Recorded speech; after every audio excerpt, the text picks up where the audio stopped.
Hey there, Fit Foodies, and welcome back to my kitchen. Today I'm going to be sharing with you easy, healthy snacks. That is right. If you have been following me for a while, you know for a fact that I love to snack. Snacking is actually as important as your next meal. When you snack, that is healthy, whole food snacks, you tend to have less cravings and you don't end up binging in your next meal. And that's because you are kind of controlling, your sugar levels and you don't get hangry, right? Hungry, angry. So for today, I'm going to be sharing 3 easy, healthy, meal prep friendly, easy snacks. And we have chocolate protein granola fruit bowl. We have the Nutty Bliss balls, which you can also have as a post or pre-workout if that's your jam. And we have the banana peanut butter quesadillas. Now, all of these 3 recipes, like I said, you can prep this the week ahead or the weekend ahead or even the night before. And the best part is these are family friendly, these are kid friendly, and also budget friendly. So let's get started. So to make the protein granola, we start with adding some rolled oats. I'm using the non-traditional oats. And then we add in the desiccated coconut. And then we have the chocolate protein powder. I've been using this brand for more than 5 years now. I love that it's low glycemic and it's also gluten-free. And I'll link this down below if you want to check it out. Next, I'm adding in some nuts. Today, I'm using some cashews and also some pecans. And I'm just chopping them up roughly. You can even use almonds or even walnuts if you like. I'm also adding some pumpkin seeds. And I'm also adding a good dash of cinnamon, which gives it a ton of flavor and aroma. So just give it a good stir. And I actually forgot the salt, so I'm adding that now. It just balances out the flavor and also the sweetness of the granola. So now it's time to add the wet ingredients, starting off with some coconut oil, then some pure maple syrup. You can also use pure honey for your sweetener, and also pure vanilla extract. And give it another good stir until it's all well combined. We then transfer the granola onto a baking tray with a silicone mat or baking paper.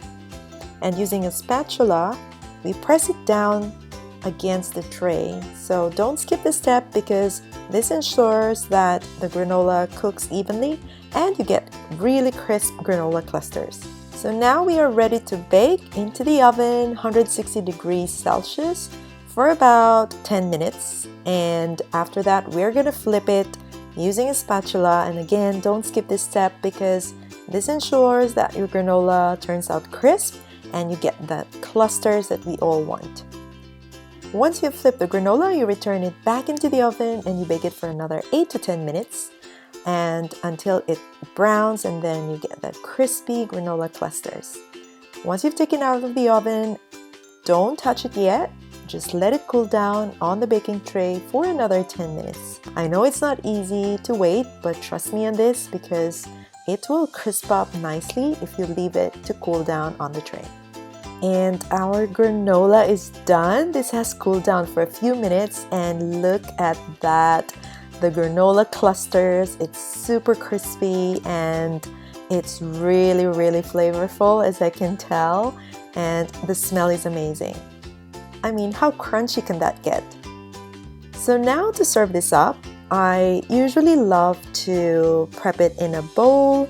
I have there some Greek yogurt or sometimes I use coconut yogurt. And I add in my favorite fruits like blueberries, strawberries, and today it's kiwi as well because it's seasonal. I sometimes also add a drizzle of pure maple or some more honey or just eat it on its own.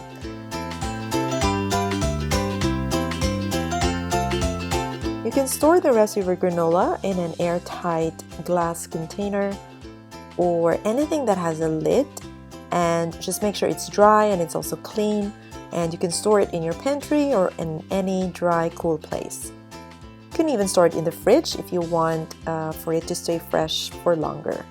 And there you go, that's our granola fruit bowl for an easy, healthy snack.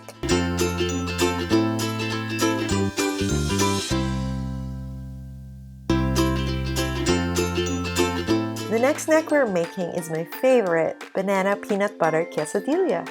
This is super easy to make, and it only takes about 3 to 4 ingredients. To start, we would need a tortilla wrap. I'm using whole grain this time. And then we're gonna spread about a tablespoon or 2 of your favorite unsweetened peanut butter.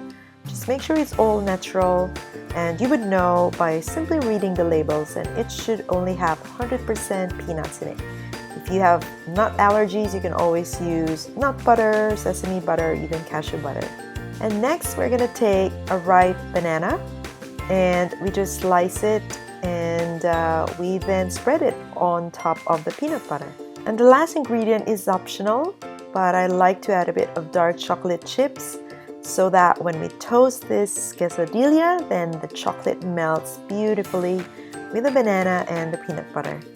We then fold the tortilla wrap in half, and I find that this is easier instead of putting together 2 tortilla wraps, and it's just more difficult to flip. So to toast this, we just take a non-stick pan, and we heat it up to low to medium heat. And then taking the tortilla wrap, we just brown it on both sides about 2 to 3 minutes until it's warm and toasted.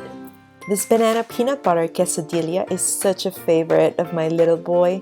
It's perfect for that afternoon pick-me-up, and it's high in protein because of the peanut butter and also the potassium from the bananas. It's super delicious, it's warm, it's toasty, it's gooey. I mean, it's banana, peanut butter, chocolate combination, so what's there not to like? And the last one we're going to be making are these delicious nutty bliss balls.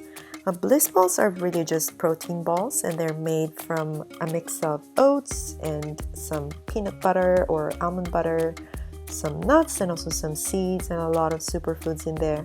So they're very nutrient dense. They look tiny, but trust me, they're very mighty when it comes to nutrient density. And they're very filling. I usually have them for post-workout or during the afternoon when I need a pick-me-up snack. So to start, we're going to take our unsweetened all-natural peanut butter. Again, read the labels and make sure that it's just 100% peanuts. If you're allergic to nuts, you can also use nut butter or even tahini or sesame seed paste. And then we combine it with our sweetener for this one, which is pure honey.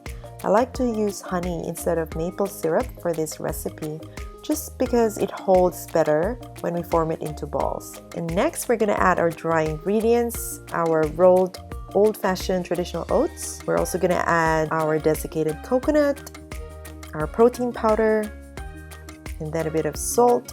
You can also add some flaxseed meal, even chia seeds if you like. We're also going to add pure vanilla extract. Using a spoon, you stir it until it's well combined.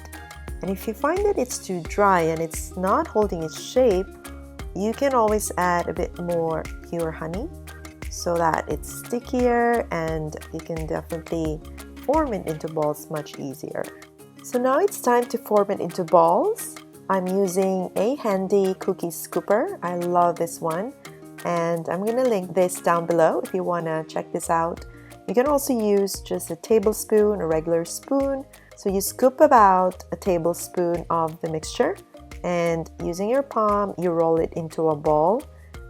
And you have a couple options. You can keep it just plain, or you can also roll it in some more desiccated coconut or even cacao powder.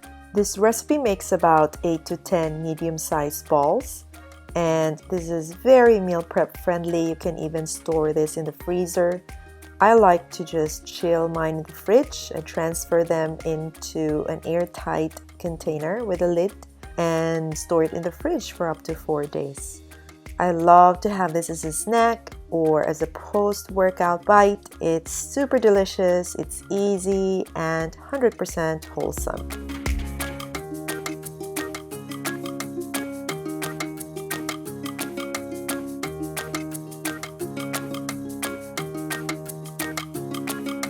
And that's it for me today, guys, and I hope you thoroughly enjoyed our cook, and most importantly that you try these easy healthy snacks. And if you do, make sure you put it down in the comments below so I would know how it's going, and I would love to see your recreations. Make sure you tag me on Instagram, Fit Foodie Mommy, and of course share this to your friends, to your family, and if you have any questions at all about the recipes, just let me know. So thank you again for joining me in my kitchen, and see you next time. Bye for now.